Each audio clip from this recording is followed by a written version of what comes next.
ఉత్తర నియోజకవర్గం జయభారత్ పార్టీ నుంచి పోటీ చేస్తున్న లక్ష్మీనారాయణ గారు మనతో ఉన్నారు. ఆయన అడిగి అసలు పోలింగ్ ఎలా జరుగుతుంది ఏంటనేసి మనం విశేషాలు అడిగి తీసుకుందాం. సార్, పోలింగ్ మార్నింగ్ నుంచి ఎలా ఉంది సార్? పోలింగ్ మార్నింగ్ నేను 7 గంటల నుంచే బయటకు వచ్చాను. ఉదయం చూడగానే బారులు తీరి జనాలు ఉన్నారు.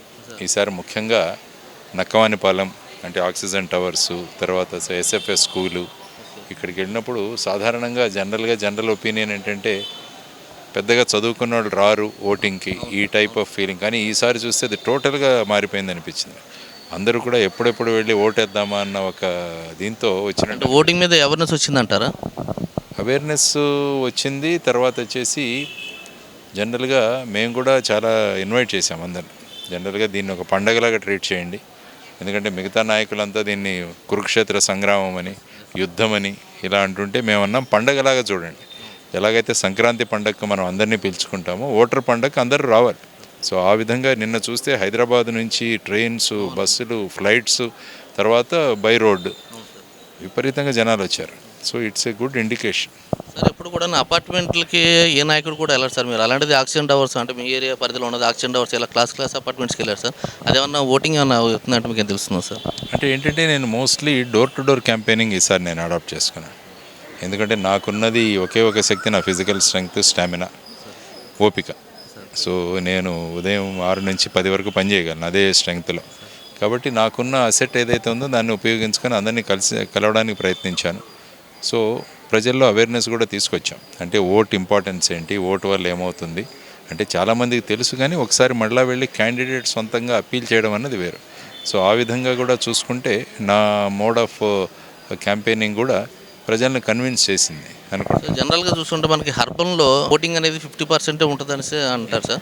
ఇప్పుడు మీరు మార్నింగ్ నుంచి చూస్తున్నారు కదా సార్, ఓటింగ్ శాతం ఎంత ఉంటుంది అనుకుంటున్నారు? ఈసారి విశాఖపట్నంలో ఎన్నికల శాతం బాగుంటుందని అనుకుంటున్నాను. ఎందుకంటే ఇప్పుడు జనాలు కూడా చాలామంది లంచ్ తర్వాత వస్తారు. మళ్ళీ ఇప్పుడు లంచ్ బ్రేక్లో ఉన్నారు కాబట్టి లంచ్ తర్వాత కొద్దిగా ఎండ తగ్గిన తర్వాత వస్తారు. సో ఈసారి పర్సంటేజ్ బాగుంటుంది అనుకుంటున్నాను. ఎందుకంటే మనం హైదరాబాద్ చూసి భయపడ్డాను నేను. హైదరాబాద్లో మన అసెంబ్లీ ఎన్నికలు జరిగినప్పుడు ఓన్లీ 46% అయింది. కానీ ఈసారి ఇక్కడ విశాఖపట్నం చూస్తే లాస్ట్ టైం కన్నా ఈసారి ఎక్కువ అవ్వచ్చు అని నేను అనుకుంటున్నాను. ఏర్పాట్లన్నీ కూడా బాగానే ఉన్నాయా సార్? ఏర్పాట్లలో ముఖ్యంగా ఏంటంటే చాలా చోట్ల బిల్డింగ్స్ చాలా కంజెస్టెడ్గా ఉన్నాయి.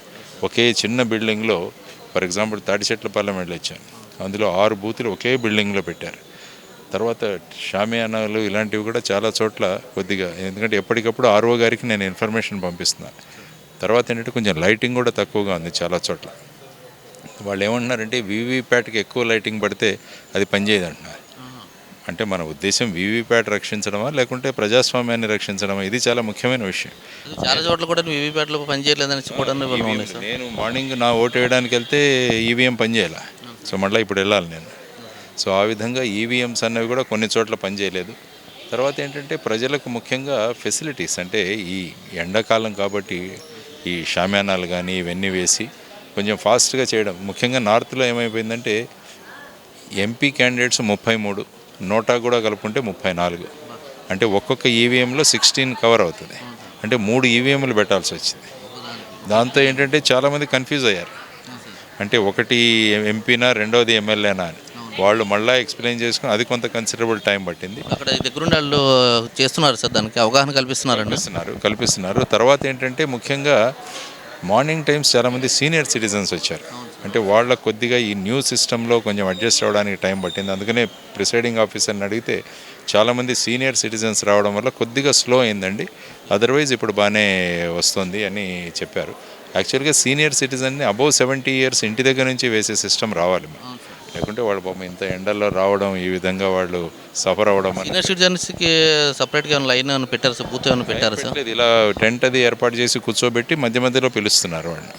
యాక్చువల్గా ఏంటంటే సీనియర్ సిటిజన్స్ కోసం ఒక సపరేట్ కౌంటర్ పెట్టినా పెట్టచ్చు, అందులో తక్కువ లిమిటెడ్ నెంబర్ పెట్టి. కానీ అది ఏమవుతుందంటే బేసిక్గా బూత్ వైజ్ ఇది చేస్తున్నారు కాబట్టి అందులోని సీనియర్ సిటిజన్ సపరేట్ చేయడం అన్నది కష్టం కావచ్చు. కానీ దానికి కూడా ఒక సొల్యూషన్ వెతకాలి. ఇంటి దగ్గర నుంచే వాళ్ళు ఓటింగ్ చేసే సిస్టమ్ని కూడా తీసుకురావాలి. ఇప్పుడు ఎలాగైతే 85 ఇయర్స్ పెట్టారో అది 70 వరకు చేస్తే కూడా చాలా రిలీఫ్ వస్తుంది. ఇక్కడ ఏజ్డ్ పీపుల్కి మెయిన్ ఇబ్బంది కలుగుతుంది సార్. అవును.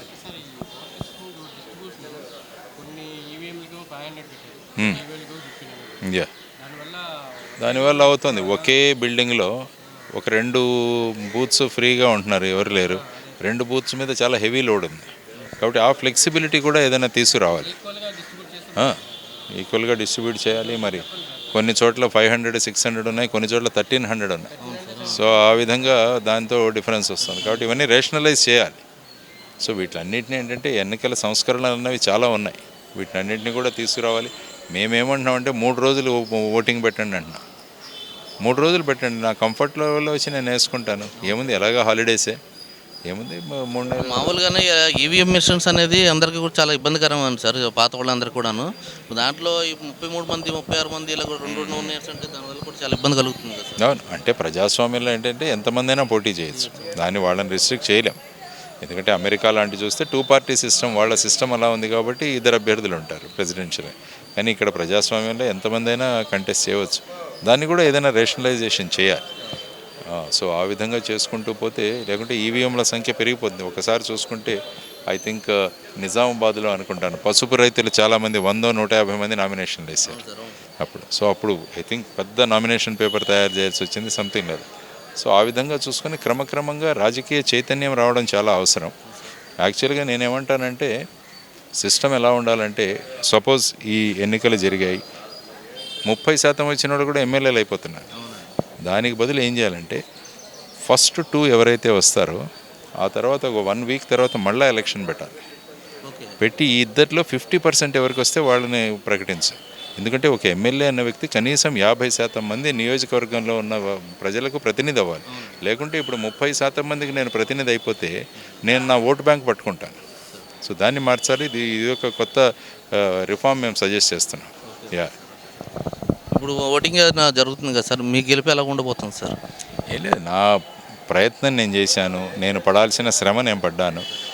మీ ప్రయత్నానికి ఏమైనా ఫలితం ఏమైనా కనిపిస్తుందా సార్? ఫలితం గురించి ఆలోచించండి, నేను ఎప్పుడు కానీ శ్రమ పడ్డాను. ఆ తర్వాత ఫైనల్గా ఓటర్స్ డిసైడ్ చేస్తారు ఎవరు కావాలి వాళ్ళ ప్రతినిధిగా అనేది. ఇది ఒక ప్రయాణం, ఈ ప్రయాణంలో మనం కూడా పాల్గొన్నాం, చూద్దాం ఏమవుతుందో. Yeah, thank you sir, thank you very much sir.